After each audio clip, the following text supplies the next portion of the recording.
The Galactic Council, a colossal structure floating at the nexus of known space, buzzed with activity as representatives from across the universe gathered for the annual conclave of stars. The vast chamber, a marvel of architectural ingenuity, was designed to accommodate the myriad forms of life that had joined the interstellar community. Light from distant suns filtered through the translucent dome, casting an ethereal glow over the assembled delegates. Ambassador Rena Miles, representing Earth, felt the weight of her mission as she adjusted the translator device at her neck. She walked to the podium, her steps resonating in the hushed chamber, a stark contrast to the vibrancy outside.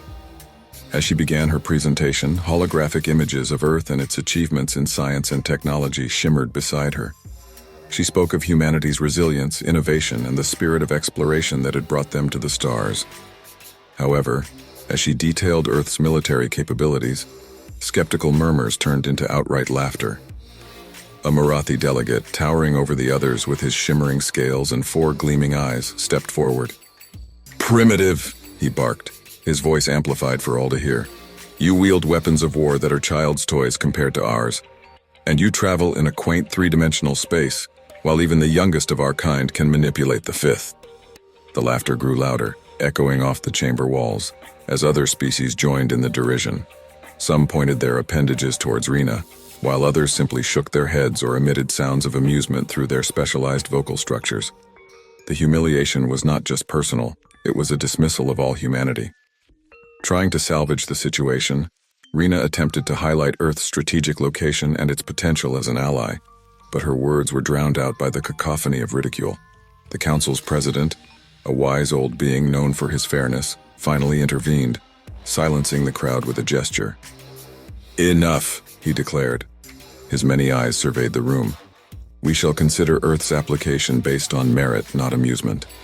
However, I urge the humans to remember that here, among the stars, one must demonstrate strength, either of arms or of intellect. Deep within the Earth's crust, beneath the arid expanses of the Arizona desert, lay the most classified and ambitious project humanity had ever undertaken. Project Ether. General Carter Vance, a veteran of Earth's Space Defense Forces, supervised the sprawling underground facility with an ironclad resolve. Today was a monumental day, and the weight of expectation hung heavy in the air. Inside the main control room, the atmosphere was electric with anticipation. Dr. Nina Patel, the chief scientist of Project Ether, was making the final checks on the ship's systems. Her team, a group of brilliant minds from various fields, hovered around their stations, monitoring every parameter with intense focus. "The hyperdimensional drive is ready, General," Nina reported, her voice steady despite the butterflies in her stomach. "We've successfully integrated the quantum core, which should allow us to access the 7th dimension. This goes beyond any theoretical model previously considered possible." General Vance nodded, his face a mask of stoicism. "And the weaponry? Enhanced with dimensional tech, it's capable of phasing through standard defensive shields by attacking from multiple dimensional angles simultaneously," she explained. "If it works as we've tested, no known ship could withstand a full barrage." The general turned to the panoramic window overlooking the launch bay. There the Ether stood, a sleek vessel that looked as if it were carved from a single block of metallic glass. Its design was unconventional, with surfaces that seemed to shift subtly, reflecting light in mesmerizing patterns, a visual effect of its dimensional capabilities. "Let's hope it doesn't come to that," he murmured. "But if it does, I trust this ship will make them think twice about laughing at us again." Dr. Patel followed his gaze, pride swelling in her chest. "When do we brief the crew?" "Immediately. They need to be ready for anything. This isn't just a test flight. It's potentially the first show of force Earth can project that might actually make the Council sit up and take notice." Minutes later, the chosen crew gathered in the briefing room. Captain Marcus Flynn, an experienced pilot with an unshakable calm, was the first to arrive, followed closely by Lieutenant Suki Tanaka, the navigator known for her uncanny ability to find her way through the most complex of routes. Engineer Milo Saunders, whose knack for improvisation had saved more than a few missions, and Gunnery Sergeant Lila Rodriguez, whose tactical prowess was legendary, joined them shortly. As General Vance outlined the mission, their expressions were a mix of awe and apprehension. They were not just testing new technology, They were to be the spearhead of humanity's response to galactic disdain. Your mission, Vance concluded, is to demonstrate the capabilities of the Ether in a covert reconnaissance of a Marathi outpost. You'll use the seventh dimensional drive to approach undetected, gather intel, and return. Avoid engagement unless absolutely necessary. Remember, this is about gathering respect, not starting a war. As the crew nodded their understanding, Captain Flynn spoke up, his voice firm. "We won't let Earth down, sir. We'll show them what humans are capable of." With a final nod from General Vance, the crew headed to the Ether. As the bay doors closed behind them, the ship began to hum with energy, the air crackling with the power of unseen forces. Humanity's hope rested with them on the edge of a new frontier in space and possibility. Captain Marcus Flynn stood in the heart of the Ether, a ship unlike any other, as his crew prepared for their monumental journey. The bridge was a hive of activity, the air thick with anticipation and a mild undercurrent of anxiety. The controls blinked with unfamiliar symbols, reflecting the groundbreaking nature of their technology. Lieutenant Suki Tanaka, the ship's navigator, was busy calibrating the star maps to include theoretical projections of the seventh dimension. Her fingers danced over the holographic displays, plotting a course that would take them through uncharted territories. "The navigation systems are adapting well to the dimensional data," Suki reported, her voice tinged with excitement. "It's like the universe just opened up another layer for us to explore." Nearby, engineer Milo Saunders checked the integrity of the ship's dimensional core. His tools were custom-made, capable of interfacing with technology that was part experimental, part revolutionary. "Core's stable and all systems are green. She's ready to breathe the air of the seventh dimension if that's even a thing," Milo joked, trying to lighten the mood. Gunnery Sergeant Lila Rodriguez oversaw the weapons console, her expression serious as she familiarized herself with the multi-dimensional targeting systems. "I've set up fail-safes and redundancies. If things get hot, we'll be ready to give as good as we get," Lila assured the captain, her confidence bolstering the crew's morale. Captain Flynn surveyed his team, pride swelling in his chest. "We've been handed humanity's best tech and a mission to change the galaxy's view of us. Let's make sure we come back with stories worth telling." With a nod from Flynn, Suki initiated the launch sequence. The Ether vibrated gently as the hyperdimensional drive engaged, the familiar hum of a spacecraft transforming into something otherworldly. The fabric of reality seemed to shimmer and twist around the ship as they prepared to slip into the higher dimension. "Engaging hyperdimensional drive in 3, 2, 1, Suki announced. The Ether blinked out of the visible spectrum, and for a moment they were nowhere. Then the universe unfolded in new and unimaginable ways. Colors they had no names for washed over them, and stars streaked by at impossible speeds. Milo let out a low whistle. "Look at that readout. We're not just breaking the laws of physics, we're rewriting them." As they stabilized in the seventh dimension, Marcus took a deep breath. "Suki, set a course for the Orion asteroid belt. That's where our intel places the Marathi outpost." "Setting course now. Hold on, everyone. Traveling through the seventh dimension is a bit different," Suki warned, a touch of understatement in her voice as the ship surged forward. The journey through this new realm was disorienting yet awe-inspiring. They witnessed phenomena that defied explanation, gravitational waves that could be seen with the naked eye, nebulae twisting upon themselves like celestial dragons. The Ether maneuvered gracefully through the surreal landscape of the seventh dimension, its hull shimmering with a spectrum of otherworldly colors. Captain Marcus Flynn kept a steady hand on the controls, his eyes scanning the myriad of displays that flickered with data. Lieutenant Suki Tanaka monitored their trajectory with intense focus, ensuring they remained on course to the Orion asteroid belt. "This dimension is unlike anything we've charted," Suki remarked, adjusting the navigation to compensate for the unpredictable dimensional currents. "Every calculation has to account for variables we've only theorized about until now." Engineer Milo Saunders was equally busy in the engine room, optimizing the ship's performance. "The energy fluctuations here are off the charts," Milo reported over the comm. "But the Ether is holding up better than expected. This ship was built tough." As they approached the coordinates of the Marathi outpost, Gunnery Sergeant Lila Rodriguez prepared the weapon systems. Her console was a complex array of controls designed to manipulate and project force across multiple dimensions. "Weapons are online and fully operational. We can strike with precision from angles they won't see coming," she confirmed, her tone a mix of readiness and caution. Marcus nodded. Remember, we're here to observe and gather intelligence. Engage only if necessary. Let's keep the element of surprise on our side. The ether slipped into the shadow of a massive asteroid, using it as cover. From this vantage point, they could see the Marathi outpost, a series of interconnected modules that glowed with a harsh artificial light. Suki used the ship's advanced sensors to penetrate the outpost's defenses, capturing detailed imagery and data. Sensors are picking up high-energy readings and substantial military hardware, Suki noted. Looks like their tech is as advanced as we feared, but not beyond what we prepared for. As they collected data, an unexpected burst of energy pulsed from the outpost.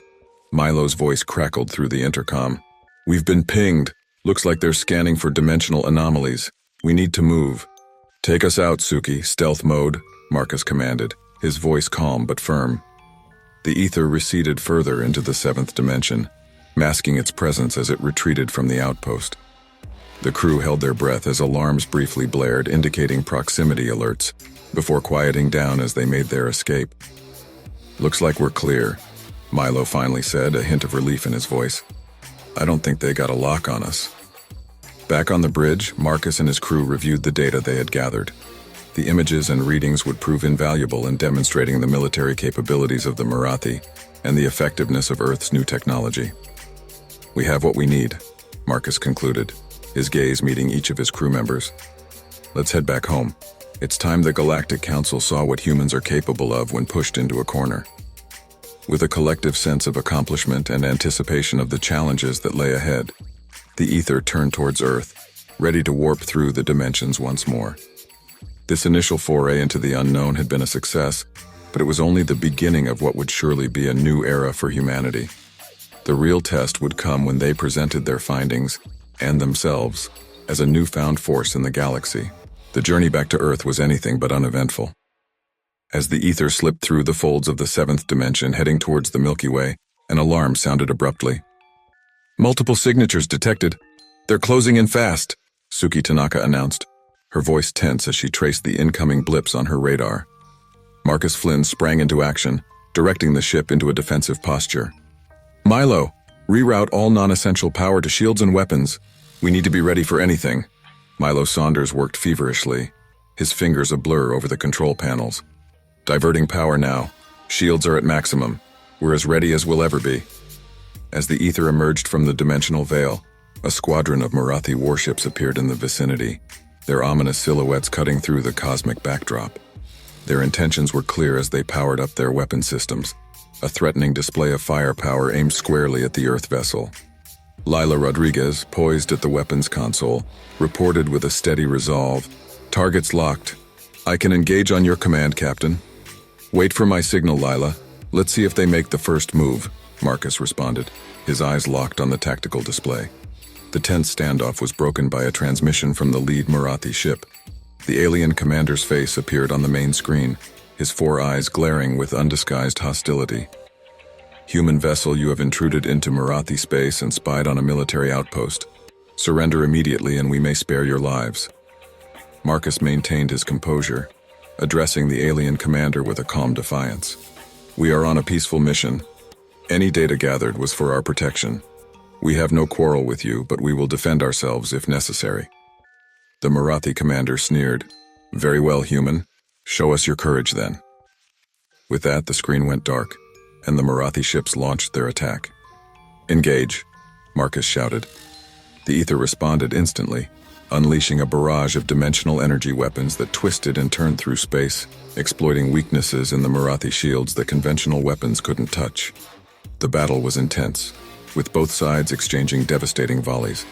The ether's advanced technology allowed it to maneuver with incredible agility, dodging incoming fire while delivering precise and powerful counterstrikes.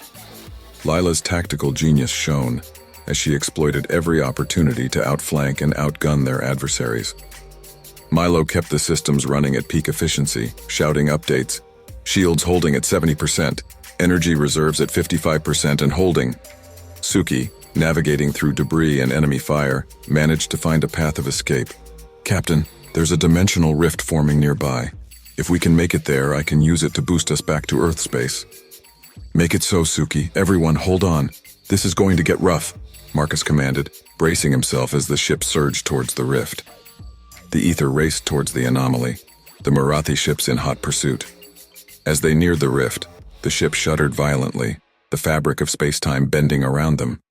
With a skilled and daring maneuver, Suki steered them into the rift, and the ether was enveloped in a blinding light. When the light faded, they were alone in the vastness of space, the Marathi nowhere in sight. They had escaped, but the real challenge still lay ahead. Having narrowly escaped the ambush in Orion, the crew of the Ether now faced the daunting task of making it back to Earth without further confrontation. As the ship tore through the fabric of the seventh dimension, the atmosphere on the bridge was tense with anticipation of pursuit. Captain Marcus Flynn remained vigilant, eyes fixed on the forward monitors. "Suki, keep us on the most unpredictable path back. We can't afford a straight shot, they'll be waiting for us." Suki Tanaka nodded, her hands moving deftly across the navigation console. "I'm plotting a course with random shifts and jumps. It should help shake anyone tailing us." Meanwhile, engineer Milo Saunders was in the engine room, pushing the ether systems to their limits. "We're running hot, but everything's holding together. Just let me know if you need more speed," he communicated through the ship's internal comm system. Gunnery Sergeant Lila Rodriguez stayed ready at the weapons console, her focus unwavering. "I'll keep our defensive measures on high alert. Any Marathi ships pop up, I'll have them in my sights before they know what hit them." As they navigated through the twisting multidimensional pathways, a series of alerts began to sound. Suki's console lit up with warning signals. "Multiple craft detected on an intercept course," she announced, her voice steady despite the rising threat. Marcus assessed the situation quickly. "Looks like they're not giving up easily. Milo, I need that extra speed now. Lila, prepare for defensive maneuvers." With a nod, Milo diverted additional power to the engines, while Lila adjusted the ship's energy shields to maximize protection. The ether surged forward, its speed increasing as it dodged through dimensional anomalies and cosmic debris. The chase was relentless. Marathi interceptors, smaller and more agile than their larger counterparts, managed to close in, their weapons firing bursts of energy designed to disrupt the ether's navigation systems. Lila's expertise came to the forefront as she managed to neutralize the incoming threats with precise countermeasures. "Got 2 of them, 3 more veering off," she reported, a hint of triumph in her voice. Despite their efforts, the pursuit continued, the Marathi determined to capture or destroy the human ship. Marcus realized they needed a drastic solution. "Suki, any more tricks up your sleeve?" With a determined look, Suki scanned her charts and data. "There's a dimensional nexus up ahead. It's risky. No telling exactly where or when we'll come out, but it could throw them off completely." "Do it," Marcus decided swiftly. "Take us through." The ether approached the nexus, a swirling vortex of energy and light. The ship trembled as reality bent around them, the very structure groaning under the strain of dimensional forces. As they entered the nexus, a blinding flash enveloped the ship, and for a moment, everything was silent. When their senses returned, the stars around them had shifted. They were in a completely different sector of the galaxy, far from any known Marathi positions. Milo checked the systems, a slight smile breaking his usual stern demeanor. "We're clear, and the ship is surprisingly intact." Relief washed over the crew, but they were not out of danger yet. The journey back to Earth still lay ahead, and there was much to prepare for. Marcus spoke to his crew, his voice filled with resolve. "Let's get home. We have a lot to report, and the future of humanity might depend on what we've learned and what we've shown we can do." With renewed determination, the ether resumed its course to Earth, its crew ready to face whatever challenges awaited them. Their mission had changed them, and they were no longer just defenders of their planet. They were pioneers on the frontier of a new dimension of space exploration. The ether's return to Earth was met with a mix of celebration and urgent preparation. After a debriefing that lasted hours, Ambassador Rena Miles was equipped with the crucial data collected by the crew.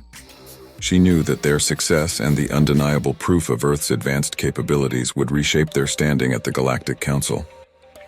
Accompanied by Captain Marcus Flynn and Dr. Nina Patel, Rena traveled back to the Galactic Council's Grand Chamber, the very place where humanity had once been ridiculed. The chamber buzzed with whispers and speculation as the trio entered, a palpable tension filling the air. The council's president, Still, the wise old being who had previously intervened on Earth's behalf called the session to order. We reconvened to discuss the application of Earth for membership in the Galactic Council and to address recent incidents involving their vessel, the Ether. Rena stepped forward, her demeanor calm but assertive. Honorable members, not long ago in this very chamber, Earth was mocked for its supposed primitiveness. Today I stand before you with evidence that tells a different story. She gestured to Nina, who activated a device that projected images of the Ether maneuvering through the seventh dimension, evading Marathi ships, and the data they collected on Marathi military capabilities. The room fell silent as the display showed the Ether's engagements and escape, the technology clearly beyond what many had believed humans capable of. Murmurs filled the chamber, some of shock, others of newfound respect. The Marathi delegate, his scales shimmering less brightly than before, stood up. This is a trick, fabrication.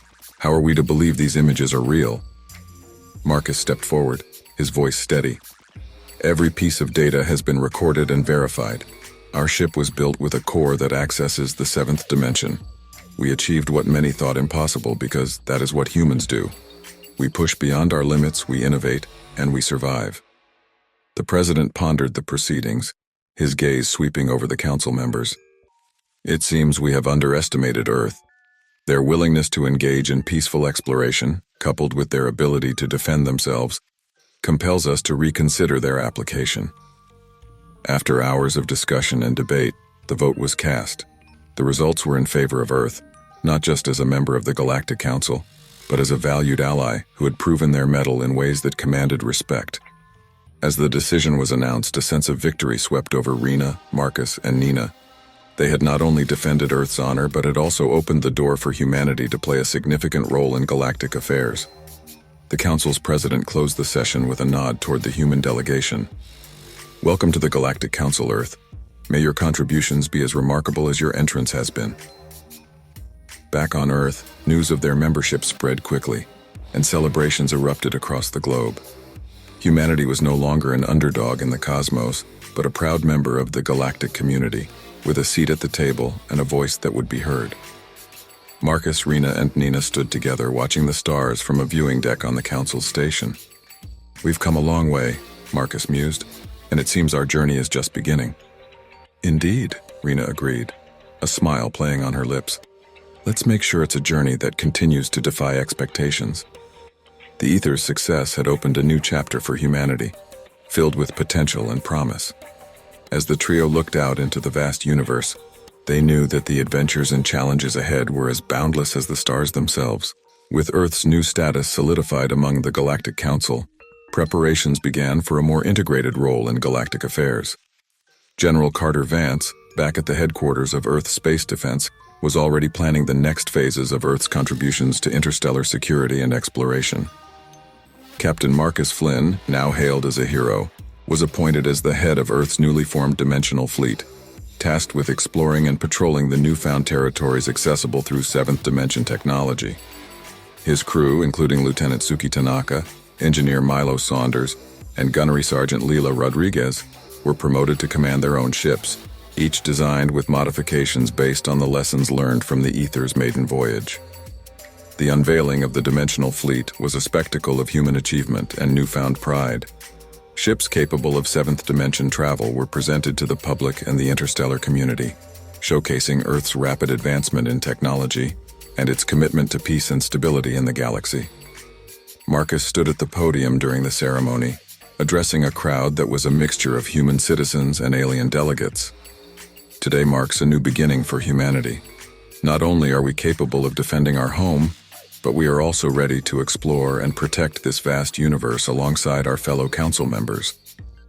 Meanwhile, Dr. Nina Patel, now the director of the newly established Earth Interdimensional Research Institute, focused on furthering the understanding of higher dimensional spaces. Her team worked tirelessly, developing new theories and technologies that could one day lead to even greater discoveries. In her lab, surrounded by swirling holograms and complex data arrays, Nina mused on the potential of their work. We've only scratched the surface of what's possible. The Ether was just the beginning. Who knows what secrets we might uncover as we delve deeper into these dimensions. As Earth embraced its role in the Council, diplomatic and trade relations flourished. Ambassador Rena Miles was at the forefront, negotiating treaties and agreements that ensured Earth's interests were protected while fostering cooperation and goodwill among the galactic communities. During a diplomatic meeting, Rena expressed her views on Earth's new role. "We seek to be a bridge between civilizations, a promoter of peace and understanding. Our unique position as a former outsider to this council gives us a fresh perspective that we hope will contribute to the harmony of the galaxy." Back on Earth, public interest in space and dimensional travel surged. Universities expanded their programs to include interdimensional studies, and young students aspired to become part of the next generation of explorers and defenders of Earth's interests in space. As the sun set over Earth's capital, the skyline was dotted with celebratory lights and holograms depicting scenes of unity and progress. Humanity was no longer looking up at the stars as distant, unreachable lights. They were now pathways to new adventures and challenges. The crew of the Ether, along with the leaders and pioneers of Earth, had not only changed their world's standing among the stars, but had also ignited a beacon of hope and ambition for the future. The universe, once a vast and intimidating frontier, was now a field of opportunity, ripe for exploration and discovery by all of humanity.